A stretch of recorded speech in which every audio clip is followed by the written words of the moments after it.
8 tenaga medis di rumah sakit swasta di Batang, Jawa Tengah dinyatakan positif COVID-19 setelah menjalani tes swab. Pemerintah Kabupaten Batang meminta poli layanan kesehatan di rumah sakit tersebut ditutup untuk sementara waktu.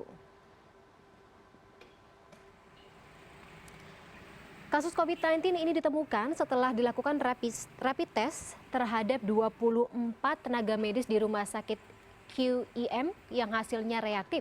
Setelah dilakukan tes swab, ditemukan 8 tenaga medis yang positif. Saat dimintai konfirmasi, pihak rumah sakit Kim mengakui adanya 8 tenaga medisnya yang positif COVID-19. Pihak rumah sakit juga telah melakukan rapid test terhadap 181 tenaga medis lainnya.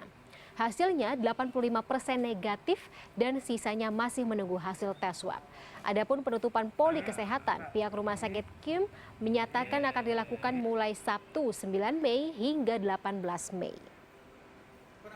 Untuk itu, demi menghindari penyebaran sekaligus melokalisir virus, mungkin secara ilmiah dokter yang paham, tetapi dari pemerintah daerah, saya selaku kepala daerah dengan berbagai pertimbangan merekomendasikan supaya rumah sakit swasta tersebut untuk sementara pelayanan poli rawat jalan ditutup selama 14 hari.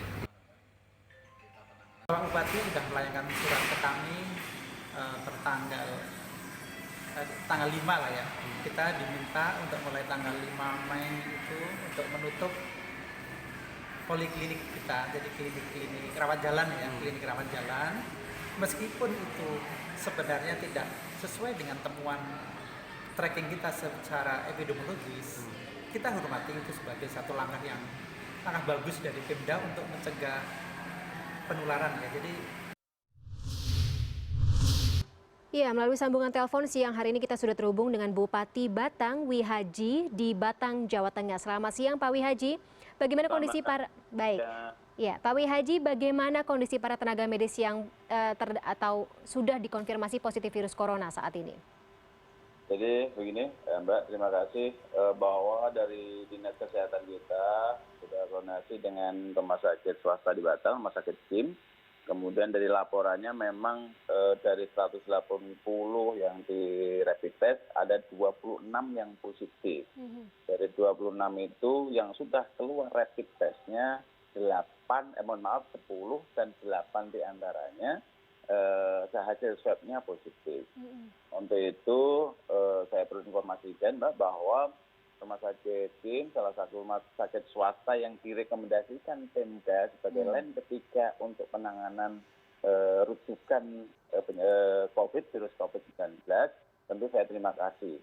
Tetapi ada beberapa yang harus kita putuskan dari Pemda mengenai bagaimana keberadaan tenaga medis yang faktanya ada 8 yang positif. Kalau nggak kita kelola dengan baik, tidak ditangani dengan baik, ada kecemasan dari Pemda, nanti bisa berakibat tidak baik kepada tenaga medis yang lain maupun masyarakat. Sehingga Pemda memutuskan tolong dong sementara ditutup untuk poli layanan jalan, poli rawat jalan.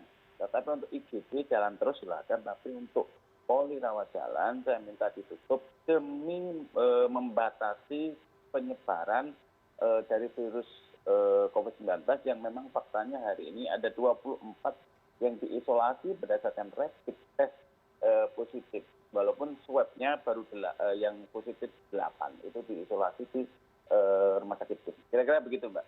Oke, kalau misalnya untuk proses tracingnya sendiri juga sudah dilakukan berarti ya Pak Wihaji ya? Proses tracing terhadap dari mana awal kronologi ini bisa terjadi seperti itu?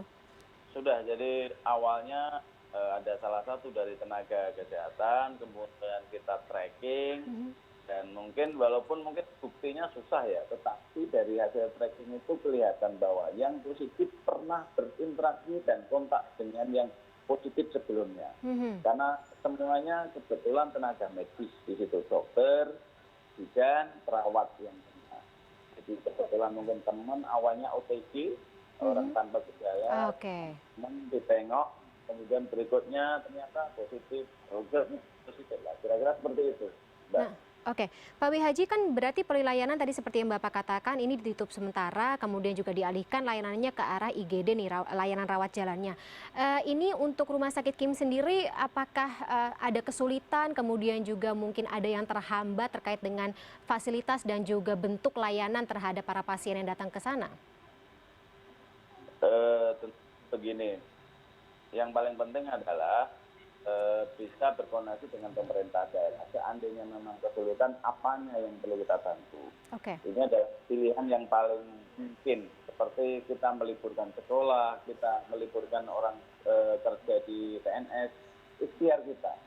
Kira-kira begitu, ikhtiar kita. Termasuk kita meminta supaya Rumah Sakit Kim menutup sementara 14 hari. Ikhtiar kita.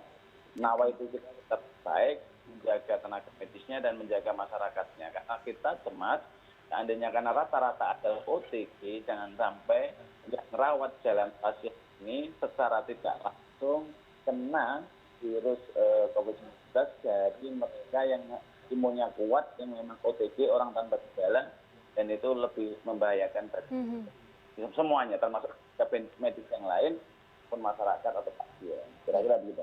Baik, Pak Wihaji, kalau misalnya untuk secara keseluruhan di wilayah Batang sendiri seperti apa Pak? Fasilitas kesehatannya, kemudian juga rumah sakit rujukan apabila ada pasien yang terkena COVID-19 untuk berobat ini sejauh ini bagaimana Pak?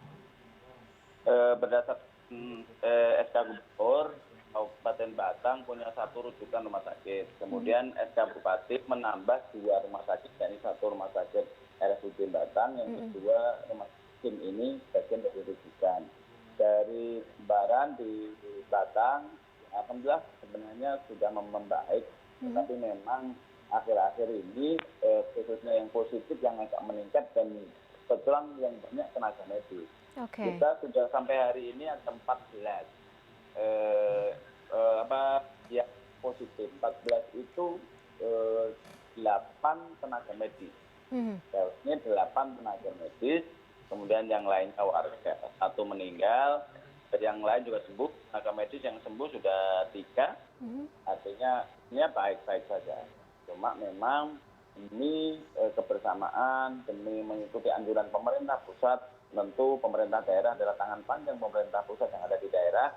Protokol kesehatan tetap kita laksanakan, anjuran maklumat dari berbagai institusi kita laksanakan. Tetapi perkembangannya kemungkinan semoga aja semakin baik. Lihat dari ODP-nya menurun, PDP-nya menurun. Tetapi memang yang positif lagi naik. Semoga aja saya lihat 14 hari ke depan seperti apa. Karena memang naik ini rata-rata tenaga medis. Maka itulah kebijakan Pemda menutup untuk membatasi ruang gerak virus karena memang tracknya begitu. Kalau di masyarakat kebetulan juga nggak banyak dan alhamdulillah sembuh, walaupun ada PDP 1 meninggal itu pun karena memang ada komorbid lain, memang sudah sepuh, kira-kira gitu, udah tua gitu. Oke. Itu Mbak J. Iya, Pak Wihaji, terakhir Pak, ini singkat saja terkait dengan jelang Lebaran, antisipasi dari wilayah Batang untuk menghadapi gelombang arus mudik ini seperti apa? Terima kasih Mbak, standar biasa karena Batang adalah salah satu kabupaten Pantura, Pantai Utara yang rata-rata pasti yang tidak lewat tol juga lewat Batang, yang lewat tol juga lewat Batang. Kalau di lewat tol rata-rata pasti akan berhenti di rest area. Tapi kan saya tidak tahu perkembangan terakhir seperti apa, yang jelas kan mudik dilarang. Tidak tahu perkembangan terakhir. Semoga aja itu bagian dari ikhtiar kita atau usaha kita. Tetapi seandainya memang ada misalnya sesama Jawa Tengah yang dari Brebes atau dari mana, rata-rata pasti di rest area ya. Protokol kesehatan di rest area itulah yang nanti kita instruksikan untuk dilaksanakan. Pemeriksaan ya Pak. Barangkali di pom-pom bensin, kemudian kita juga buka posko-posko COVID sebagai bagian dari pencegahan maupun penanganan nanti bagi masyarakat yang mudik ataupun yang lewat Kabupaten Batang. Karena hampir semuanya yang Batang ke timur pasti akan lewat Batang. Baik rest area di tol maupun rest area yang non tol. Yang kebetulan biasanya istirahat di pom bensin, istirahat di lapangan, istirahat di posko-posko gitu. Baik. Dan antisipasi. Kira-kira gitu Mbak. Iya, semoga lancar. Terima kasih Pak Wihaji atas informasinya dari Kabupaten Batang, Jawa Tengah.